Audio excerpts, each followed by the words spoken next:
What Rufus did next sent an icy chill down my spine. He simply stopped gnawing on it and stared me dead in the eyes. No more movement. No wagging tail. Nothing.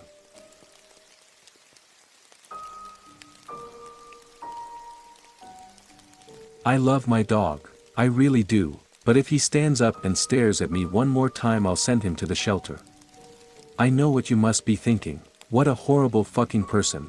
I know. I've thought it too. The fact I'm genuinely thinking about sending away my dog makes me feel guilty.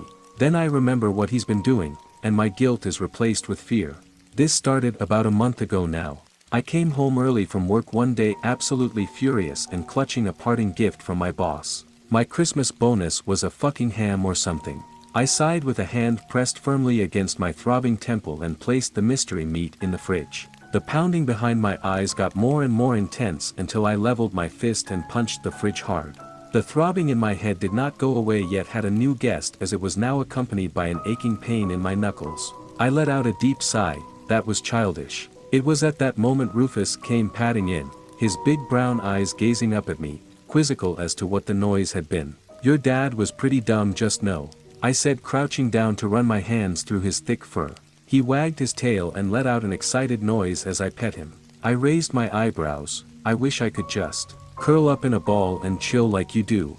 Rufus of course paid no mind to this, and after realizing he wouldn't be receiving more pets, padded away back to his comfortable bed. I rolled my eyes and took a deep breath. While disappointing, this whole Christmas bonus thing wasn't the end of the world. Sure, my boss was an evil prick, but I had a whole 2 weeks of paid vacation stored up and he couldn't stop me from using them. So fuck him. I'm going to relax and spend my vacation doing fuck all. How about it, Rufus? Wanna do fuck all? I asked loudly. Rufus simply yawned. It was the next morning that I discovered that the mystery meat was still in my fridge. I peeled back the wrapped paper to see a red mass bundled in saran wrap. I furrowed my brow. Gotta be beef. Rufus sat at my side eagerly awaiting something.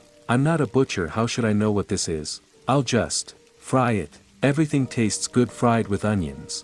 I leaned down and booped Rufus's snout. I bet even you would taste good fried with onions. He agreed as his tail wagged back and forth wildly. Well, don't you have a high opinion of yourself? I cut off a large chunk and threw it in a pan with onion, salt, pepper, and butter. I hope you taste good, Christmas bonus, because you don't fucking look good. I talk to myself too much. Having a full-on conversation is probably not healthy. I raised my eyebrow and decided to turn on the TV for my own sanity. It blinked on to the cooking channel. I glared at the TV. Don't shame me. I then flipped to the news and got right back to frying my beef. Thoughts and prayers go out to the victims and families of the late's dash. I looked down at the large mass of beef left over. Hey Rufus, I picked up a raw slab.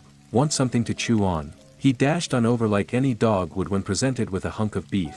Okay, you want it? Sit, I commanded with my most authoritative voice. Rufus, giving no fucks, lunged upwards and snagged it from my hand. Hey fucker, I said, laughing. That was rude. Rufus took one last look at me before tearing into the beef with vigor. Still chuckling to myself, I once again tuned into the news. The search is still on for Maya Kelling, a local who was reported missing on December 14th by her boyfriend. She was in the Bellevue area and anyone with information is encouraged to call this dash. I shut it off. The news is depressing as fuck, huh? Rufus paid me no mind as he continued munching away with that playful ferocity of a domesticated animal. I took a deep breath to try and smell my beef and it smelled god awful. Jesus, I said while furrowing my brow. What did I do to this thing? There was something deeply off-putting about that smell. It didn't smell rotten or decayed. It smelt foreign. It filled me with apprehension and a strange sense of dread. I shook my head and felt a wave of stupidity roll over me. The feeling was not too dissimilar to when you're watching scary-ass YouTube videos at night by yourself and you want to turn the lights on.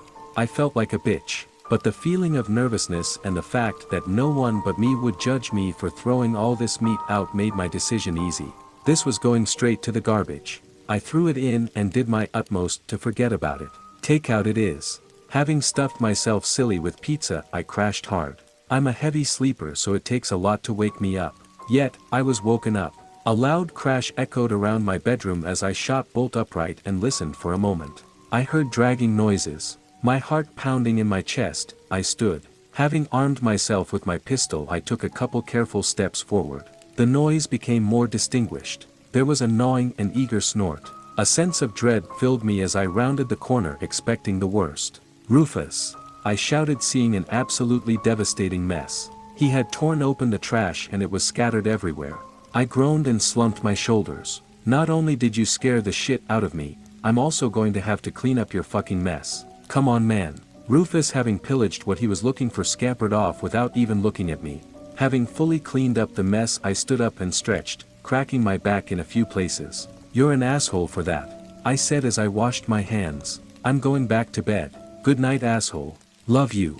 I trailed off. Rufus was sitting on his bed gnawing on something. "Hey, what do you have?" I walked forward and reached down, and to my great surprise and for the first time I was greeted by a low growl. "Hey," I said, my word barely making it out of my throat because of the immediate surprise and fear.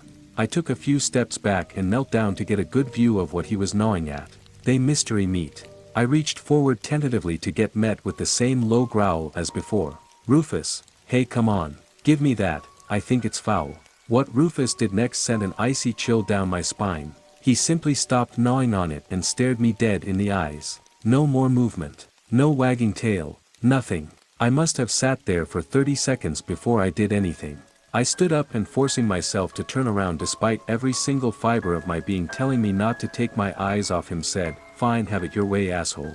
I couldn't help but take a peek over my shoulder as I walked away. He sat motionless, his eyes still locked on mine. I turned on my light, closed my door, and laid in bed until my eyes got too heavy to keep open. After waking up, it took a few seconds to recollect the night before. When I did in full, I opened my door tentatively to reveal Rufus curled up in a ball on his dog bed, fast asleep. I felt a weary tension within me wither away. "I need to get out of the house," I muttered. I came home that night to a dark abode. Having been drinking, my bearings were slight askew and I found myself fumbling with my keys a bit. As I pushed open the door to my home, I was greeted by that unfriendly darkness that settles over an empty house. I pawed for the light switch for a moment until I found it, flipping it with one hand. "Fuck!" I cried in fear as my gaze was met by a great black mass standing in the middle of my living room.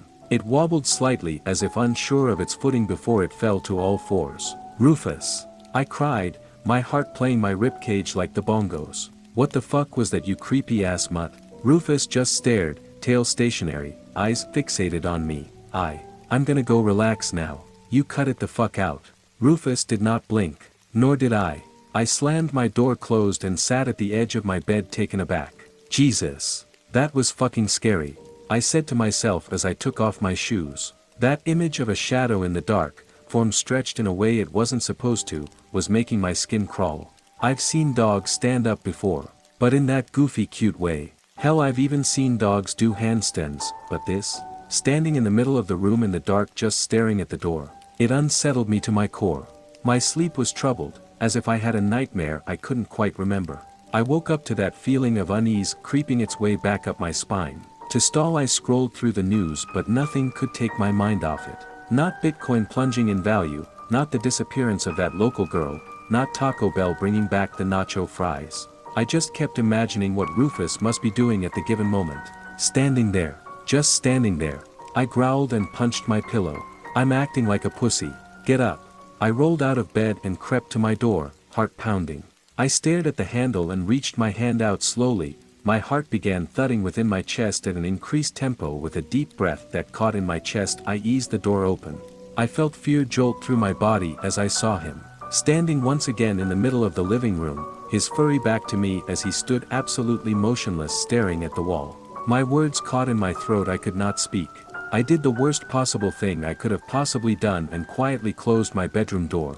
The fear began to set in worse. I locked my door and collapsed on my bed, breathing fast. He was out there, standing upright. I couldn't open that door again. I couldn't make it out of the house. Not with him there. Not with him just standing there. I found myself nauseous from the terror that had possessed my body. I sat there staring at my door for the better part of the hour before finally getting up the courage to once again check outside my door. I crept slowly, each footfall on the soft carpet surely giving me away to the keen ears of Rufus. My heart pounded in near apathetic terror as I once again laid my hand on the knob. It took me longer than I'd like to admit to open that door. Once it did, I peered through the crack to try and see where he might be. Still, standing, Trying my best to summon fury, I opened the door wide and shouted, "Rufus." All of the anger I summoned was turned into terrorized vapor when Rufus simply turned his head to face me. He turned his body next. He took a step. He took another step. One more step. I screamed in horror as he began marching towards me one odd, off-kilter step at a time. I once more slammed the door and locked it and scrambled backwards in panic. I didn't hear a sound at my door, but I see the shadow of something standing out there. Rufus. I yell, "Stop it. Stop it right now." I was not met with silence again. I was met with a terrible sound. It sounded like when a dog yawns and their voice stretches and bends, but this had purpose. This wasn't just noises. It was measured. It was meaningful. "Get the fuck out of my house." I screamed in terror as it continued. "Leave," I cried. The sound stopped. The shadow at my door then slowly and clumsily plodded away. I shook, my breath coming in gasps. I stayed awake and in my room for the rest of the day until finally thirst gripped me and I could not bear it any longer. I left the room armed with the small pistol I kept for safety. There he was, curled up in his dog bed, fast asleep. I kept my eyes locked on him as I tiptoed around gathering food and water before dashing to my room. I type this now to you to ask a community of people who deal with these things. If I call the cops, they'll call animal control. They will either laugh in my face or simply take Rufus. I don't want that. I just want Rufus back. My good boy, what's happening to him? Why is he like this?